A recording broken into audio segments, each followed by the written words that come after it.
세상을 살다 보면 누구나 한 번쯤은 자랑하고 싶은 순간이 있습니다. 우리 아이가 잘 됐어. 건강하나는 자신 있어. 나 젊을 땐 꽤나 잘 나갔지. 이 말들이 꼭 나쁘다고 할 수 있을까요? 그렇지 않습니다. 그러나 법륜 스님은 말합니다. 진짜 충만한 사람은 자랑하지 않습니다. 자랑이란 불안한 마음에서 나옵니다. 자랑은 처음엔 당신을 빛나게 하는 듯 보이지만 곧 사람을 지치게 만들고 관계를 멀어지게 만들며 당신 자신을 고립의 벽 안으로 밀어 넣습니다. 오늘 이 시간 우리는 나도 모르게 저질렀던 말실수, 침묵했어야 할 순간들, 그리고 그것이 불러온 관계의 균열을 되짚어봅니다. 그리고 법륜 스님의 지혜로운 가르침을 따라 절대 자랑하면 안 되는 5가지를 되돌아보며 침묵이 어떻게 품격이 되고 겸손이 어떻게 관계를 지키는 무기가 되는지를 나눠보고자 합니다. 혹시 당신은 지금 누군가에게 자랑하고 싶은 마음이 드시나요? 그렇다면 지금 이 영상이 당신에게 가장 필요한 영상입니다. 첫 번째, 자녀 자랑. 자녀가 잘 되는 건 부모로서 얼마나 자랑스럽고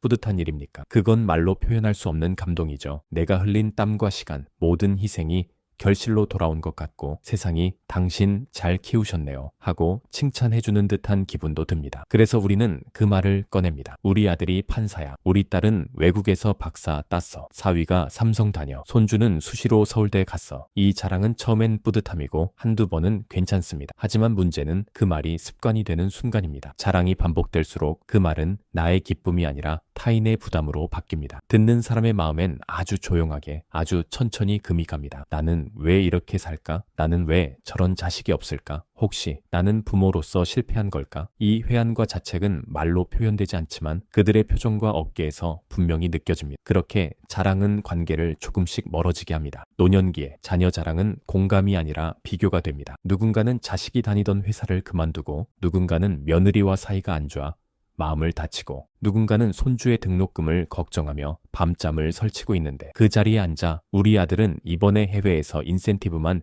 10억 넘게 받았대요 라고 말하면 그 순간 대화는 따뜻한 공감이 아닌 전쟁이 됩니다. 비교의 전장이 되고 마는 것이죠. 법륜 스님은 말합니다. 자식은 자랑이 아니라 사랑으로 품을 존재입니다. 진정한 부모는 자녀의 성과를 나의 업적으로 삼지 않습니다. 그 아이는 당신의 연장선이 아니라 하나의 인생입니다. 내가 만든 작품이 아니라 스스로 살아가야 할 하나의 우주입니다. 그리고 자랑은 자녀에게도 예상치 못한 무게를 안깁니다. 엄마가 또 사람들한테 내 얘기했구나. 할머니가 모임에서 내 연봉 이야기하셨대. 이런 이야기 낯설지 않죠? 당신의 자랑은 자녀에게 기쁨보다 부담으로 남을 수 있습니다. 그들은 어느새 당신의 기대와 체면을 짊어진 채 자기 삶을 살아야 하기 때문입니다. 자랑은 부모의 자존감을 채워줄 수는 있어도 자녀의 자유는 그만큼 좁아지게 됩니다. 그리고 자랑은 때론 가족 간의 갈등으로까지 번지기도 합니다. 엄마는 늘 형 얘기만 하셔. 나는 아무리 노력해도 비교 대상일 뿐이야. 왜 항상 언니 얘기만 하세요? 전 그런 말 들을 때마다 숨이 막혀요. 이렇게 형제 간, 자매 간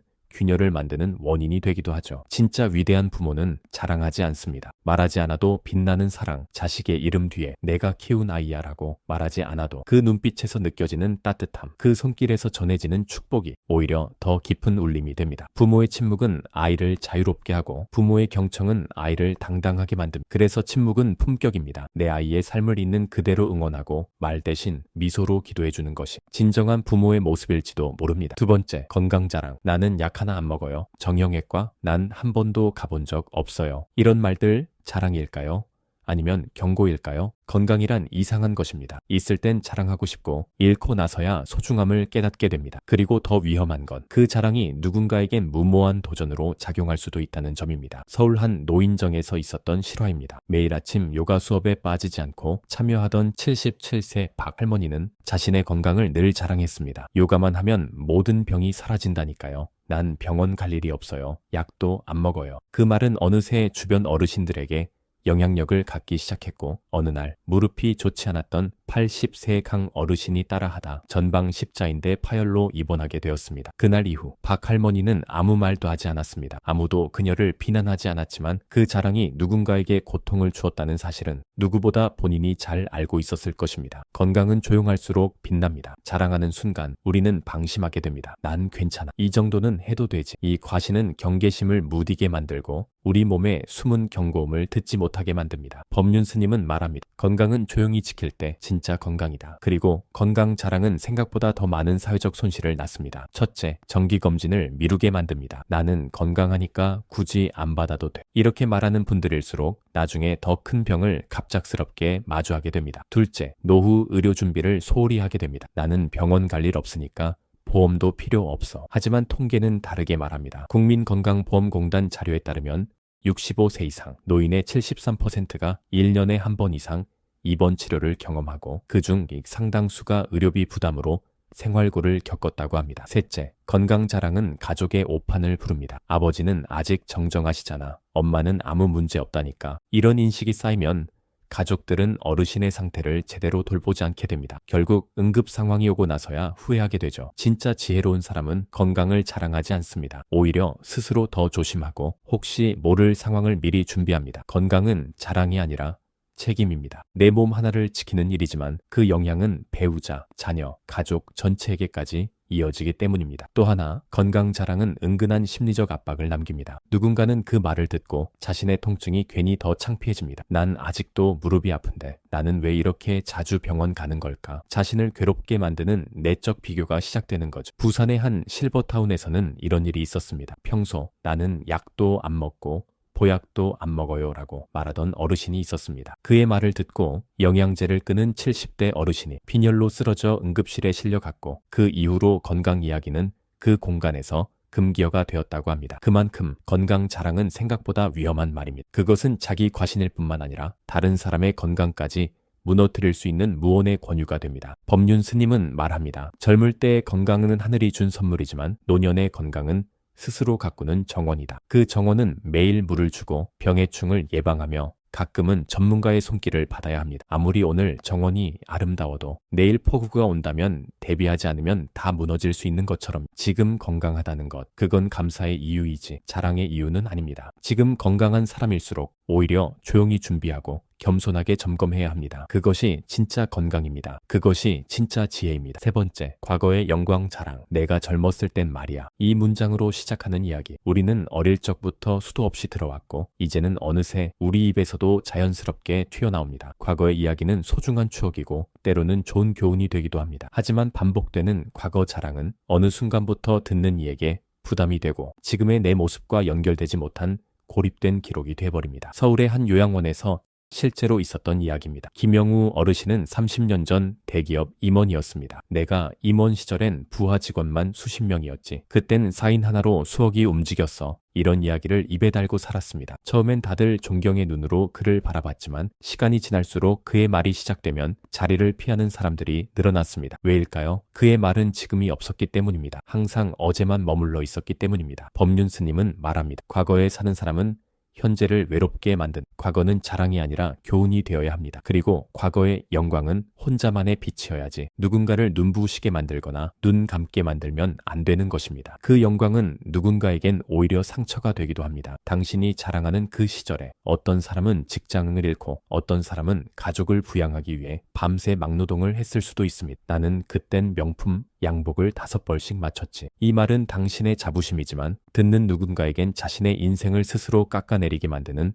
칼날이 됩니다. 한 실버복지관에서는 과거를 자랑하던 교수 출신 어르신의 말 한마디, 함께 있던 어르신이 조용히 눈물을 흘리고 떠난 일이 있었습니다. 나는 고등학교도 못 나왔어. 자식도 어렵고 지금도 치매 남편 간호하느라 힘든데 그 교수님 이야기를 듣고 있자니 내가 너무 작게 느껴졌어. 자랑은 말한 사람을 크게 만들지 않습니다. 오히려 듣는 사람을 작게 만들 뿐입니다. 그리고 과거 자랑은 새로운 관계의 문을 닫아버립니다. 나는 예전의 마리아로 시작되는 대화는 지금 함께 있는 사람들과의 공감의 끈을 자르고 대화의 흐름을 기억의 동무대로 바꿔버립니다. 법륜 스님은 말합니다. 과거의 지위를 자랑하는 것은 겨울옷을 한여름에 껴입고 다니는 것과 같다. 아무리 좋은 옷도 때와 장소에 맞지 않으면 불편함만 남깁니다. 그리고 그 불편함은 결국 외로움으로 돌아옵니다. 서울의 한 노인복지관에서 20년 넘게 봉사활동을 한 자원봉사자는 이렇게 말했습니다. 과거 자랑을 자주 하시는 어르신일수록 신규 프로그램에 참여하지 않고 새로운 친구도 만들지 못합니다. 왜냐하면 새로운 관계 속에서는 과거보다 지금의 나가 더 중요하기 때문입니다. 과거의 나보다 지금의 내가 더 아름다울 수 있다는 걸 믿지 못하는 사람은 영원히 그 시절에만 갇히게 됩니다. 진짜 품위는 과거를 입으로 말하는 게 아니라 현재를 조용히 살아내는 것입니다. 어느 요양원에서 만난 할머니는 말했습니다. 젊었을 땐 나도 백화점 매장 운영했어. 그때는 내가 사장이었지. 근데 지금은 누군가 나랑 차 한 잔 마셔주는 게 제일 고마워. 그 시절보다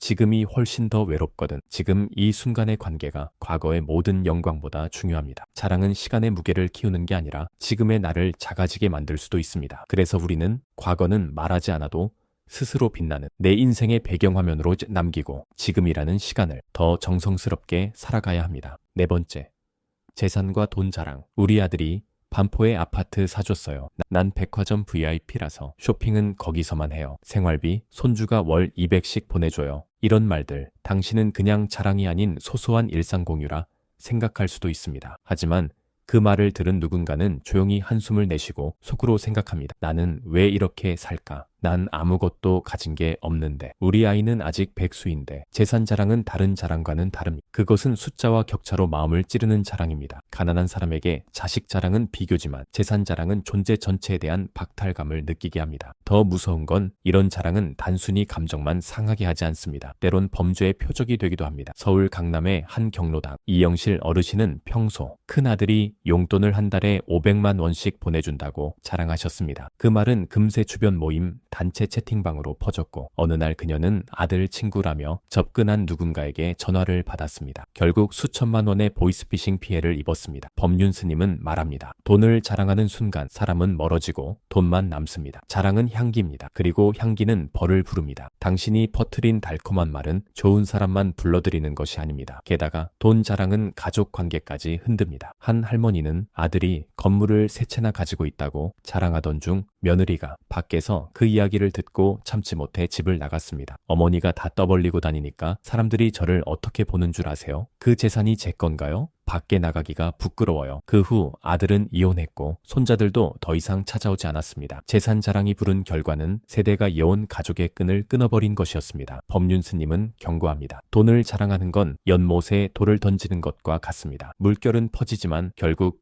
그 연못에 사는 모든 생명을 흔들어 놓습니다. 그렇습니다. 돈 자랑은 당장은 나를 커 보이게 만들지만 시간이 지날수록 인간관계의 기반을 허물어버립니다. 그리고 무엇보다도 재산 자랑은 스스로를 고립으로 몰아넣습니다. 내가 뭘 사줬다. 내 통장에 얼마가 있다. 그 말을 반복하는 순간 당신 곁에는 당신의 돈을 좋아하는 사람들만 남습니다. 진짜 친구는 당신의 통장 잔고를 모릅니다. 그걸 굳이 알려줄 필요도 없습니다. 왜냐하면 진짜 관계는 신뢰와 공감으로 연결되기 때문입니다. 법륜 스님은 또 이렇게 말했습니다. 부자는 드러내지 않고 지혜로운 사람은 과시하지 않는다. 나누고 싶다면 조용히 나누라. 자랑이 섞이면 공덕은 사라진다. 그리고 우리는 기억해야 합니다. 돈 자랑은 쉽게 오해를 낳고 그 오해는 불신과 고독으로 이어집니다. 부산의 한 실버타운에서 매일 재산을 자랑하던 정경호 어르신의 일기장에는 이렇게 적혀 있었습니다. 오늘도 자랑을 했다. 모두가 부러워하는 것 같았다. 하지만 저녁이 되자 외로움이 더 짙게 밀려왔다. 재산은 소유할수록 외로움이 줄어들 것 같지만 자랑하는 순간 그 외로움은 배가 됩니다. 왜냐하면 진심으로 축하해줄 사람이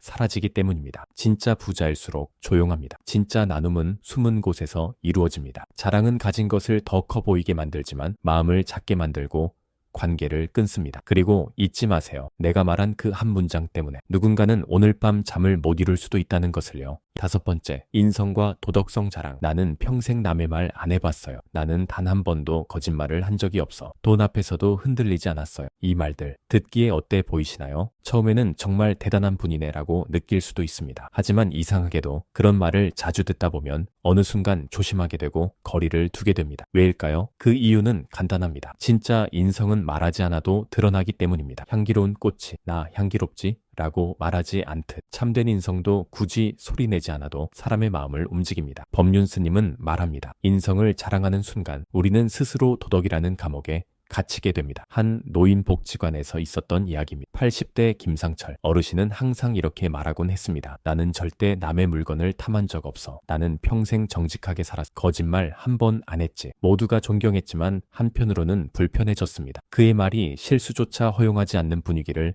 만들었기 때문입니다. 그러던 어느 날 김 어르신의 작은 아들이 복지관을 찾아와 조용히 털어놓습니다. 사실 아버지가 제 대학 등록금을 형 몰래 써버린 적이 있어요. 그때부터 형과 저는 갈라졌고 지금까지 화해하지 못했습니다. 그런데 아버지는 늘 나는 떳떳한 사람이라고 말씀하시니 그 말 들을 때마다 가슴이 찢어집니다. 그 순간 복지관 전체가 조용해졌다고 합니다. 그날 이후 김 어르신은 자신이 했던 말들을 돌이켜보며 입을 닫기 시작했습니다. 자랑이 아닌 침묵이 주는 울림을 깨달은 겁니다. 법륜 스님은 말합니다. 인성을 자랑하는 순간 우리는 세 가지 죄를 짓는다. 자신을 속이는 죄, 타인을 기만하는 죄, 그리고 진정한 참회의 기회를 놓치는 죄. 인성과 도덕성은 보여줄 대상이 아니라 묵묵히 지켜야 할 내면의 기준입니다. 자랑이 되려는 순간 그것은 도덕이 아니라 명예욕으로 바뀌고 맙니다. 게다가 인성 자랑은 자기 기만에 덫이 되기도 합니다. 나는 절대 잘못이 없다. 나는 항상 옳았다. 이런 말들은 반성의 문을 닫아버립니다. 부산의 한 노인대학에서는 도덕 자랑을 하던 한 어르신이 지갑 도난 사건의 범인으로 CCTV에 찍힌 일이 있었습니다. 본인도 믿지 못했고 주변 사람들은 더욱 충격이었습니다. 사람은 누구나 실수합니다. 도덕은 실수하지 않는 것이 아니라 실수했을 때 돌아올 줄 아는 힘입니다. 그런데 스스로를 너무 도덕적으로 포장한 사람은 돌아올 길을 스스로 없애버립니다. 그리고 무엇보다 인성 자랑은 가족 간의 갈등을 만들기도 합니다. 엄마는 항상 나는 희생만 했다고 하시는데 막상 우리가 어릴 땐